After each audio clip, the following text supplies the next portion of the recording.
اگلا سوال یہ جی کہ آپ نے غالباً اپنے پہلے لیکچر میں فرمایا تھا کہ آپ یہ کہتے ہیں کہ جی شر کا خالق اللہ نہیں ہے. جی ہاں. ایسے ہی ہے نا جی؟ آپ شر کس کو بولتے ہیں بھائی؟ شر کس کو بولتے ہیں؟ اگر شر سے مراد موت ہے، زلزلہ ہے، شر سے مراد مثلا طاعون آتا ہے، بیماری آتی، وائرس آتا ہے، یہ سب اس کا خالق اللہ ہے. اگر شر سے مراد یہ چیزیں لیتے ہیں، اس کا منکر نہیں ہے موت، یہ لیکن ہم کہتے ہیں یہ شر نہیں ہے، یہ خیر ہے. یہ شر اللہ کے فعل میں شر نہیں ہے. اب بندوں کے جی ہاں بندوں کے فعل میں شر بہت ہے، اس کا خالق اللہ نہیں. جی جناب، آپ حکم آپ بولیں کہ آپ شر سے کیا مراد لیتے ہیں؟ مثال کے طور پہ ایک شخص اگر کوئی بھی اچھا برا کام کرتا ہے، کوئی بھی شخص ہو، کوئی بھی کیا کرتی ہے، ہم تو کہتے ہیں سب اللہ کے حکم سے ہے جی. اللہ کے حکم سے. اللہ حکم دیتا ہے برے چیزوں کے. تقدیر لکھی سب پتہ ہے اللہ کو. اللہ پتہ ہے، علم ہے حاصل ہے، لیکن وہ حکم نہیں دیتا. اچھا، حکم نہیں دیتا برے چیزوں کا.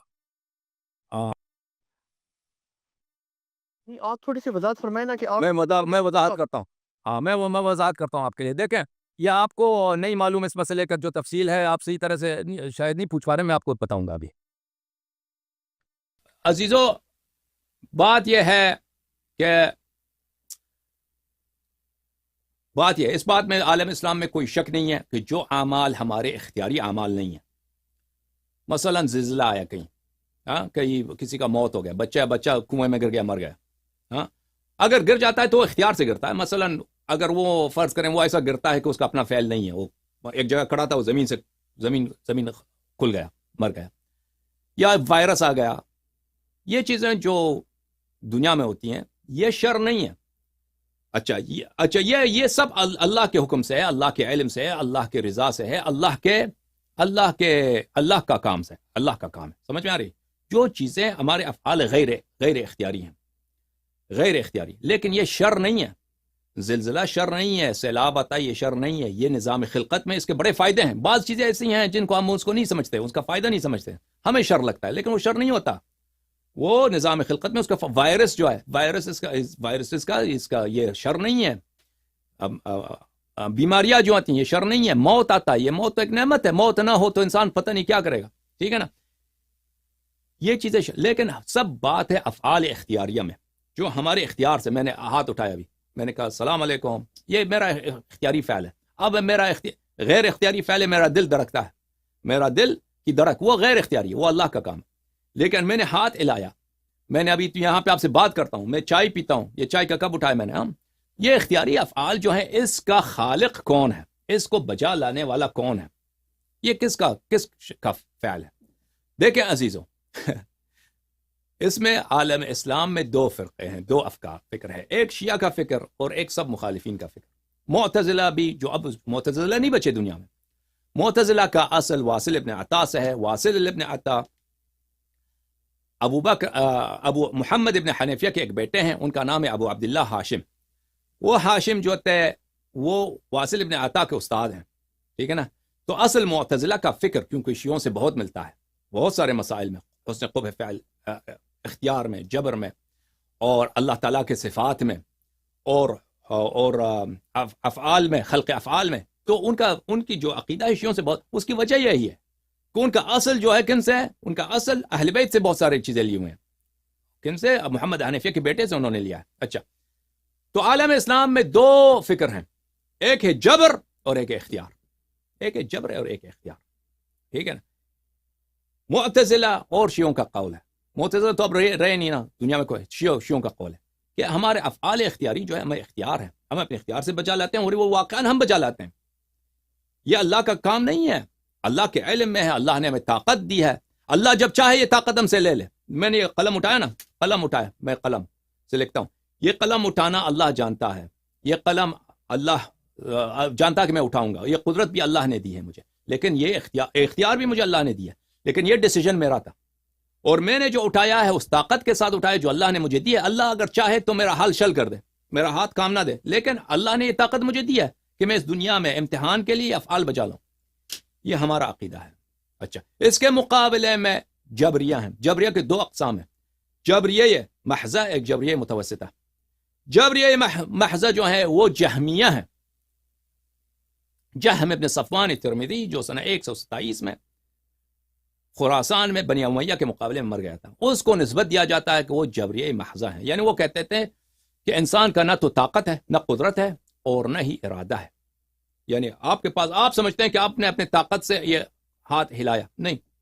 آپ پانی پیتے ہیں، کھانا، یہ آپ کے پاس نہ فعل آپ کا فعل ہے، نہ حرکت آپ کا حرکت ہے، نہ آپ کے پاس طاقت ہے، نہ ارادہ ہے، کچھ بھی نہیں ہے. جیسے ایک پتا درخت سے گرتا ہے، پتا اگر درخت سے گرتا ہے تو وہ کیا وہ اپنی مرضی سے نیچے آتا ہے؟ نہیں، اس کی کوئی نہ ارادہ ہے، نہ اس کا فعل ہے، کچھ بھی نہیں ہے.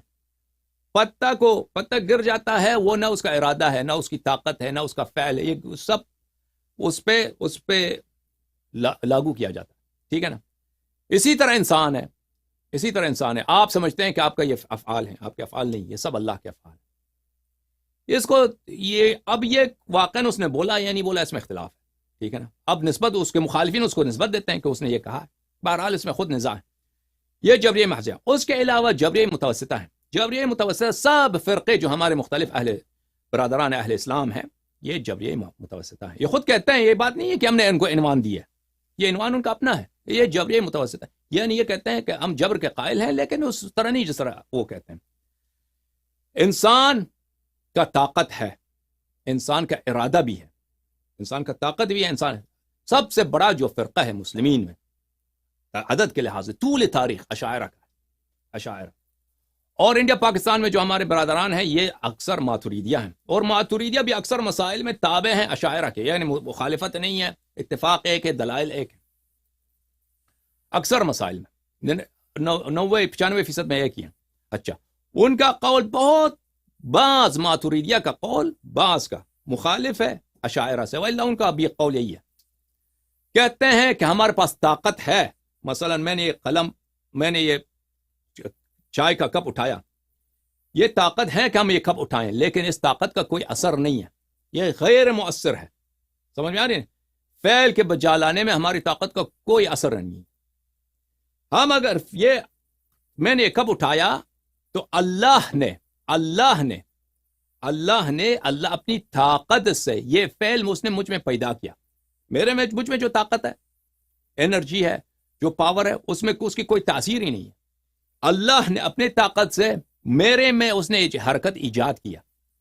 جیسے ایک درخت ہوا چلتا ہے، ایک درخت کو ہوا ہلاتا ہے، ٹھیک ہے نا؟ تحرکت الشجر، تو اس درخت میں ایک حرکت پیدا ہوئی. یہ حرکت کہاں سے؟ درخت نے خود ہلایا؟ نہیں، درخت کا ہوگی تو اس میں نہیں ہے، اس میں ہوا نے حرکت ایجاد. اسی طرح ہم انسانوں کا، اس میں ہم نے یہ جو اٹھایا ہے، یہ اللہ نے ہم میں یہ حرکت پیدا کی. ارادہ، کیا ہمارا ارادہ ہے یا نہیں؟ اچھا، اشاعرہ فرماتے ہیں کہ ہم میں ارادہ ہے. اللہ نے ہمیں مختار بنایا کہ ہم چاہیں یہ قلم اٹھائیں، چاہیں یہ قلم نہ اٹھائیں. انا ہدیناہ السبیل اما شاکرا و اما کفورا.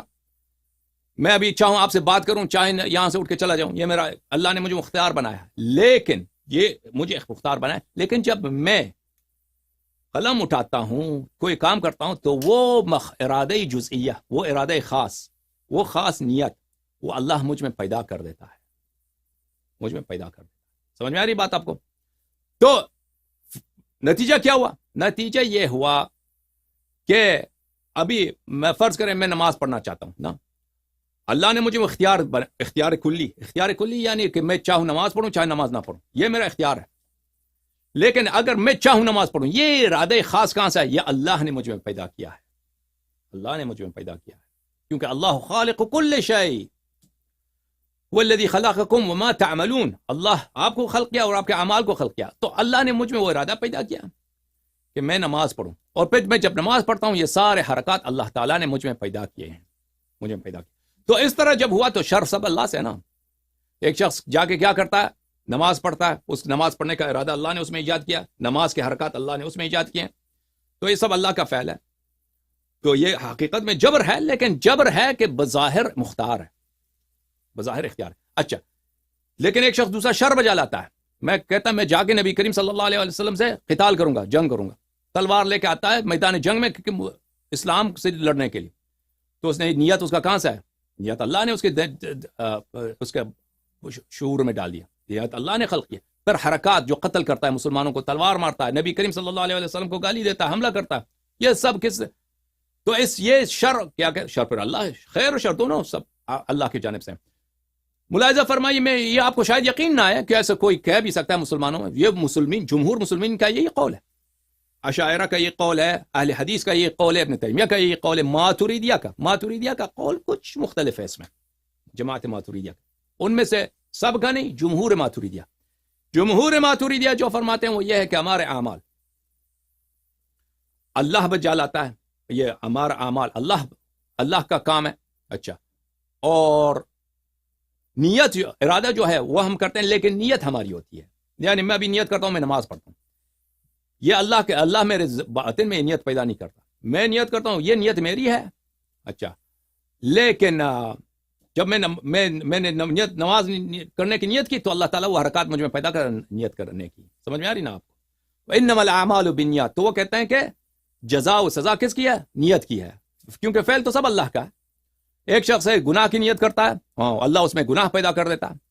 یعنی ہم سب جو ہے محل ہیں کس کے؟ اللہ میں حرکات ایجاد کرتا ہے, افعال ایجاد کرتا ہے, اللہ خالق افعال. اور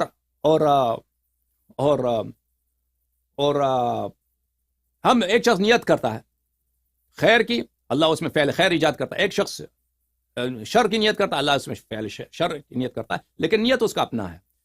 اچھا, تو اشاعرہ ان کا کیا جواب دیتے ہیں؟ اشاعرہ کہتے ہیں یہی بات آپ کی غلط ہے, کیونکہ اگر آپ کہتے ہیں کہ اللہ خالق کل شے ہے تو پھر آپ نیت ایک حقیقی امر ہے, واقعا آپ نیت کرتے ہیں, تو اس کا بھی خالق اللہ ہے, کوئی اور نہیں ہے. تو پھر وہ ماتوریدیہ کے پاس اس بات کا جواب نہیں ہے, وہ کہتے ہیں نیت ایک اعتباری امر ہے, غیر حقیقی ہے, لیکن نیت حقیقی ہے, واقعا آپ نیت کرتے ہیں. ملاحظہ فرمائیے, یہ کتاب شرح المواقف تالیف سید شریف الجرجانی, یہاں پہ المرصد الاول, یہ اشاعرہ کی بہت مشہور و معروف کتاب ہے المواقف, فی افعالہ تعالی و افعال العباد, اللہ تعالیٰ کے افعال اور بندوں کی افعال, ہماری اعمال. ان افعال العباد الاختیاریہ واقعۃ بقدرت اللہ سبحانہ و تعالی وحدہ, بندوں کے جو اختیاری افعال ہیں یہ اللہ کی قدرت وحدہ, لیس لقدرتہم تأثیر فیہا بل یعنی ہماری طاقت کا کوئی اثر ہی نہیں ہے, اللہ تعالیٰ آپ میں حرکت ایجاد کرتا ہے. شراب پیتا ہے نا, یہ شراب اللہ تعالیٰ نے آپ میں ایجاد کیا ہے, نیت بھی اللہ کی جانب سے ہے, نیت بھی شراب پینے کے. تو پھر ان سے اگر پوچھئے تو پھر یہ تکلیف کس بات کی ہے؟ اللہ تعالیٰ نے انبیاء کیوں بھیجی ہے؟ ہاں, اگر اللہ ہم میں کفر بنا, ایک ہم میں نیت کفر, نیت گناہ پیدا کرتا ہے, پھر ہم میں عمل کفر, عمل گناہ خلق کرتا ہے, تو ان سے پوچھئے تو ان کا جواب کیا ہے پتہ آپ کو؟ کیا کہیں گے؟ کہتے ہیں یہ قدر سر من اسرار اللہ, یہ اس کا جواب ہمیں نہیں معلوم, یہ قدر یہ سر من اسرار اللہ ہے, یہ قضاء و قدر یہ اسرار الہی میں سے اس کا جواب ہمارے پاس نہیں. وہ یہ کہتے ہیں, اور میں یہ مذاق سے نہیں کہتا, اگر آپ کے پاس وقت ہے تو میں سارے نصوص آپ کو دکھاؤں. اچھا, اللہ تعالیٰ کی عادت یہ ہے کہ یوجد فی العبد قدرتا و اختیارا, کہ بندے میں قدرت اور اختیار پیدا کیا. فَإِذَا لَمْ يَكُنْ هُنَاكَ مَانِعٌ أَوْجَدَ فِيهِ فِعْلَهُ الْمَقْدُورُ مُقَارِنًا لَهُمَا, اگر کوئی مانع نہ ہو تو آپ نے شراب پینے کی نیت, آپ نے شراب پینا چاہا ہے تو آپ میں وہ فعل ایجاد کرتا ہے. فَيَكُونُ فِعْلُ الْعَبْدِ مَخْلُوقًا لِلَّهِ إِبْدَاعًا وَإِحْدَاثًا وَمَكْسُوبًا لِلْعَابِدِ, تو اللہ تعالیٰ فعل کو ایجاد کرتا ہے, اللہ تعالیٰ فعل کو ایجاد کرتا ہے, خلق کرتا ہے, لیکن یہ آپ کا کسب ہے. آپ کا کسب کس لیے ہے؟ کیونکہ اللہ نے آپ کے وجود میں شرب خمر, شرب شراب اللہ نے ایجاد کیا, یہ آپ کا کسب ہے. کسب کا مراد کیا ہے؟ والکسب مرادو بکسبی ایاہ مقارنته لقدرته وارادته من غیر ان یکون هناك منه تأثیر او مدخل فی وجوده سوا کونه محلا له. آپ نے شراب پینا کسب کیا, اس کا مطلب کیا ہے؟ اس کا مطلب صرف یہی ہے کہ اللہ نے آپ میں وہ قدرت, وہ طاقت پیدا کی شراب پینے کی, لیکن وہ قدرت ایسا ہے کہ اس کی کوئی فائدہ ہی نہیں ہے, اس کا کوئی تاثیر ہی نہیں ہے. تو ان سے کوئی پوچھے کہ بھئی اگر تاثیر ہی نہیں ہے تو آپ کو کہاں سے پتہ چلا کہ اس میں اللہ نے طاقت ہی پیدا کی ہے نا. اگر میں ایک کپ اٹھاتا ہوں, میں اپنی طاقت سے نہیں اٹھاتا, میری طاقت کی اس میں کوئی تاثیر ہی نہیں ہے, اللہ نے وہ اٹھایا, تو آپ کو کہاں سے پتہ چلا کہ مجھ میں وہ طاقت ہے؟ تو یہ چیزیں سب بناوٹی ہیں نا بھائی. وهذا مذهب الشيخ ابو الحسن الاشعری, یہ ابو الحسن اشعری امام الاشاعرہ کا مذہب یہی ہے اس معاملے میں. اچھا میں آپ کو بس ایک یہ مواد بہت زیادہ ہے اس میں, کیونکہ میں نے بات بہت کی ہے تو اس کے دلائل شاید آپ کو یقین نہ آیا کہ یہ باتیں یہ کہتے ہیں.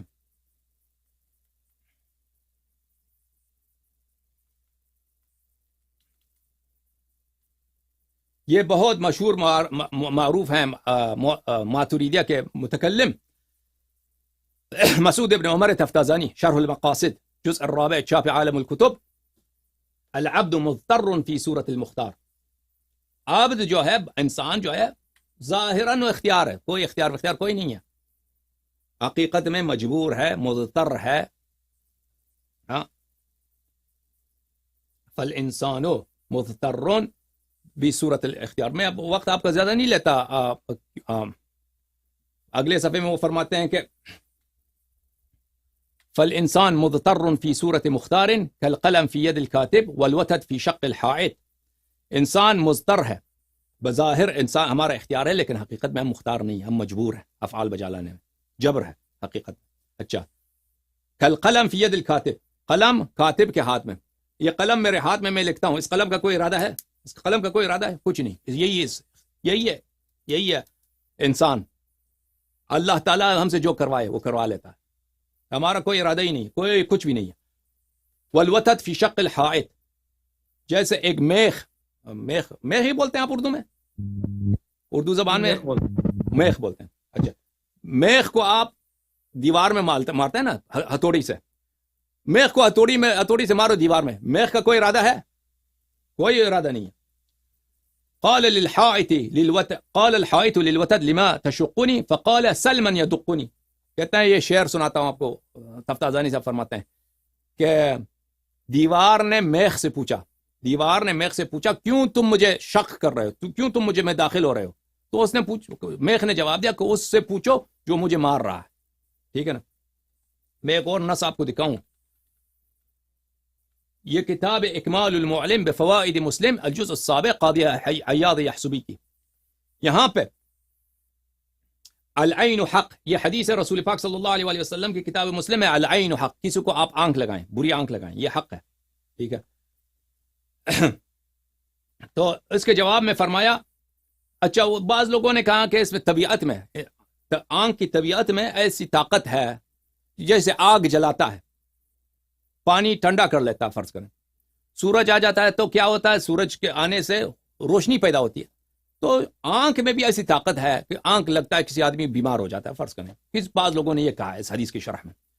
تو وہ فرماتے ہیں اس کے رد میں, وَهَذَا عِنْدَنَا غَيْرُ مُسَلَّمْ, یہ کہتے ہیں یہ بالکل باطل بات ہے, کیونکہ لأن بینا فی علم الکلام لأن لا فاعل الا اللہ تعالی, کیونکہ ہم نے علم کلام میں بیان کر چکے ہیں کہ اللہ تعالیٰ کے سوا کوئی فاعل ہی نہیں ہے, سب فعل اللہ کا ہے. سب دنیا میں جتنے فعل ہیں یہ اللہ تعالیٰ کا ہے. اب اس بات کو اگر آپ سوچئے تو دنیا میں جتنے ظلم ہوتے ہیں, جتنے قتل ہوتے ہیں, جتنے تکذیب انبیاء ہوتے ہیں, کہ لا فاعل الا اللہ, اب شر سب اللہ سے. اب اس کا جواب آپ لوگوں کو دینا ہوگا. وبینا, ہم نے بیان کیا ہے, افساد القول بالطباع, وبینا ان المحدث لا يفعل في غيره شيئا. کہتا ہے حادث کا کوئی فعل ہی نہیں ہوتا. حوادث یعنی ہم آپ, ہمارا کوئی فعل ہی نہیں ہوتا, ہم فعل بجا نہیں لا سکتے, سب فعل اللہ تعالیٰ کا ہے. اچھا یہ بات لمبی ہے. بہرحال ہمارا عقیدہ یہ ہے عزیزو, ہمارا عقیدہ یہ ہے اس مسئلے میں کہ عالم میں جو افعال غیر اختیاریہ ہیں, مثلا کہیں زلزلہ پیش آیا, یہ چیزیں شر نہیں ہیں, یہ اللہ کی جانب سے ہیں, یا اس میں سب خیر ہے, اس میں خیر ہے. ہمیں سمجھ نہیں آتا, ہماری جہل کی وجہ سے ہم سمجھتے ہیں کہ اس میں شر ہے. لیکن ہمارے افعال میں مثلا میں نے ہاتھ اٹھایا, ایک یتیم کو تپڑ مارا, یہ اللہ کا فعل نہیں ہے, یہ میرا فعل ہے. میں نے اپنے اختیار سے, اللہ نے مجھے طاقت دی تھی کہ میں اس یتیم کے سر پہ دست شفقت دراز کروں, لیکن میں نے کیا کہ میں نے یتیم کو تپڑ مارا. یہ میرا فعل ہے, اللہ اس کا خالق نہیں ہے, اللہ اس کو نہیں چاہتا, لیکن میں نے بجا لا. لیکن اللہ کے علم میں ہے, اللہ کے علم میں ازل سے تک میں ایسا کام کروں گا. ہمارا یہ عقیدہ ہے. اور اللہ اگر اللہ چاہتا تو میرا ہاتھ چل بھی کر سکتا, لیکن یہ دار تکلیف ہے. دنیا کس کے لیے ہے کہ آپ عمل بچا لیں تاکہ حساب ہو روز قیامت. اس لیے اللہ نے ہمیں مہلت دی ہے. بعض دفعہ اللہ کر سکتا ہے, بعض دفعہ اللہ سٹاپ کر لیتا ہے انسان کو برے کام سے. مثلا ایک شخص مر جاتا ہے, فعل پہ سکتا ہو جاتا ہے, فالج ہو جاتا ہے, ٹھیک ہے نا, اللہ کی جانب سے وہ فعل بجا نہیں لا سکتا, اللہ طاقت چھین لیتا ہے. لیکن بہت دفعہ ہوتا ہے کہ طاقت نہیں چھینتا. بہت سارے لوگ برے کام بجا لاتے ہیں, یہ لوگوں کے اعمال ہیں, اللہ کے کرتوت نہیں. اور جناب